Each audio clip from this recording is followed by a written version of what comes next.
Welcome back to the IBJJF Podcast. My guest today is Maria Malyjasiak.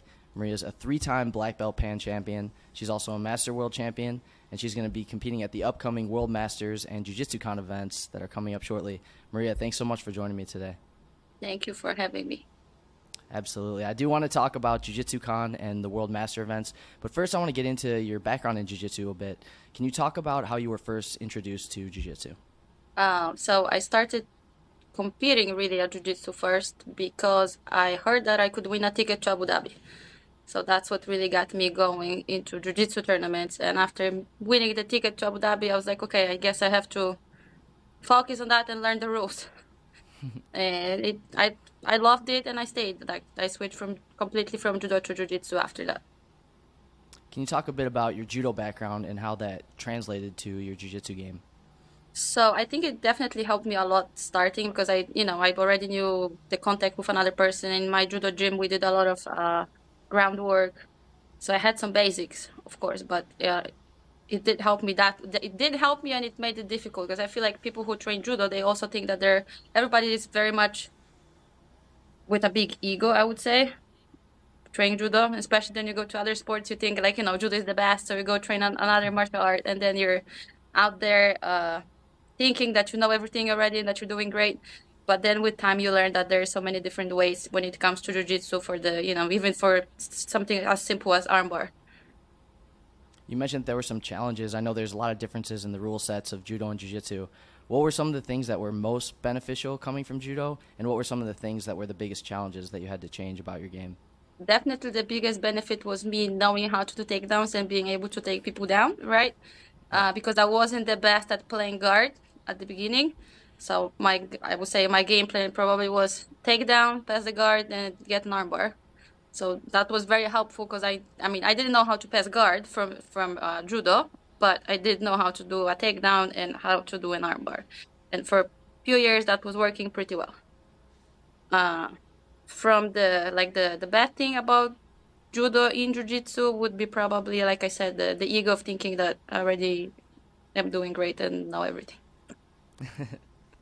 So how were your first Jiu-Jitsu competitions as you were coming up in the lower ranks? Were you successful right away because of your Judo background, or did you have some ups and downs in your competition history? I from what I remember, I think I was doing pretty well. Like the first one was where I was fighting to get the ticket to Abu Dhabi for the World Pro, and I didn't even know back there. Like nobody even told me that me being a brown belt in Judo that I should be already a blue belt in Jiu-Jitsu right away. So I was competing with a white belt, but I was competing against other white belt and blue belts because that was the division back then, back in 2011. And I managed to win with arm bars, I believe, and takedowns. So yeah, it wasn't too bad. And in 2013, I won IBJJF Worlds also in the same style, I would say, takedowns, pass the guard, armbar, and got second place in the open class. So it was working. It was good.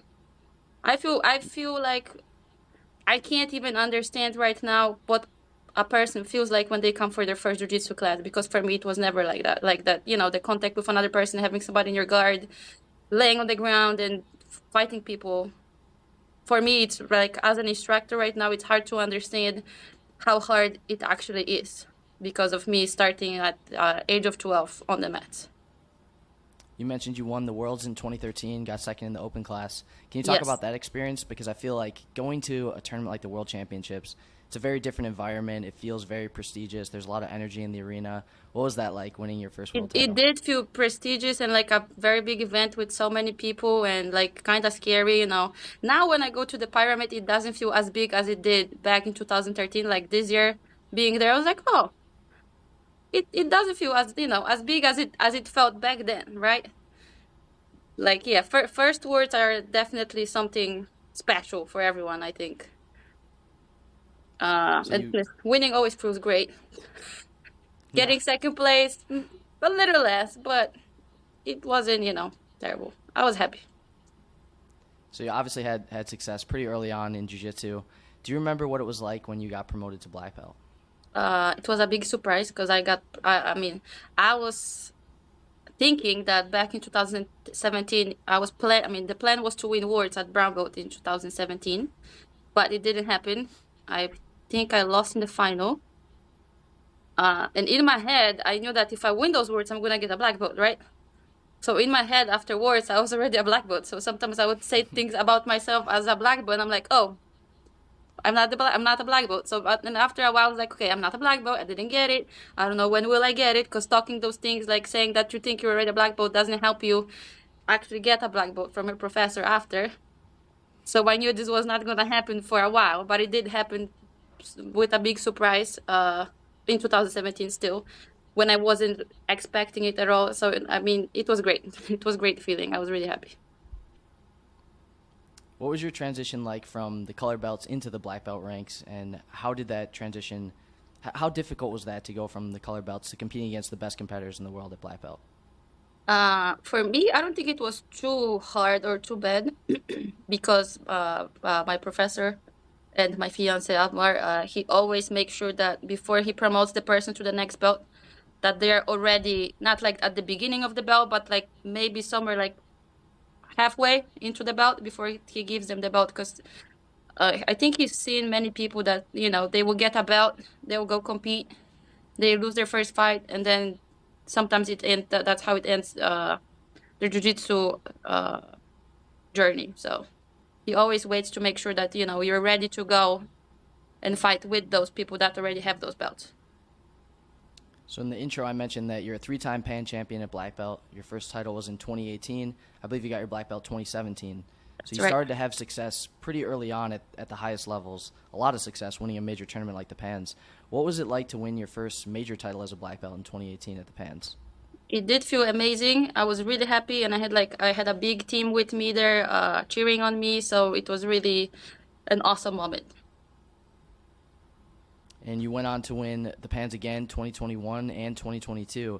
What is it about the Pans that you feel like has made you so successful at that event? Is there anything? I don't know. My question is, what is it about words that I can't win them?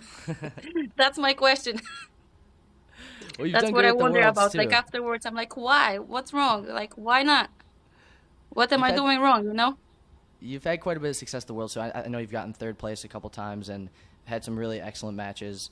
Do you want to talk about some of your experiences at the Worlds as a black belt? To be honest with you, I don't like remember everything after the fights. Like it all kind of almost disappears sometimes. I don't dwell on the past. I just think about the next one more than what happened back in the day. Well, coming up, you've got the World Master and the Jiu-Jitsu Con. In 2021, you competed in both events and won gold at both of them, which is pretty crazy because they're all within probably a 2-day span of each other, less than 24 hours. I think it was day after day. I'm pretty sure it was day after day, yeah. What was that experience like in 2021, winning both of those events? Honestly, my plan was to get 4 golds, but it didn't happen. I got choked unconscious in the open class for Master Worlds by a very little girl. So that got me a little bit down, to be honest with you. But I managed to kind of collect myself and go win the division at Jiu-Jitsu Con the next day. So I was happy about that. But it was definitely not my best day or event last year. I just wanted, like Amar says, I want to hug the world. Like I'm trying to do everything, win all the competitions and compete at everything. And sometimes it's just too much. So I hope this year it's going to go a little bit better than last year, because I did not feel 100% last year. Well, like you mentioned, you're going to be doing both events again this year. Master World's biggest tournament in the world, especially for the Masters competitors. And Jiu-Jitsu Con's now a 2-star event, so it's a really big gi tournament. How's your preparation been for those events this year? I've been, like, as always, we train really hard, so I've been doing that. And I've been working a lot too, and I hope that this won't affect my performance, yes. But yeah, I'm excited and really happy that the Jiu-Jitsu Con got 2 stars, because I need those points, you know, for the ranking. I want to make sure that I'm still in the top 10 for the next season.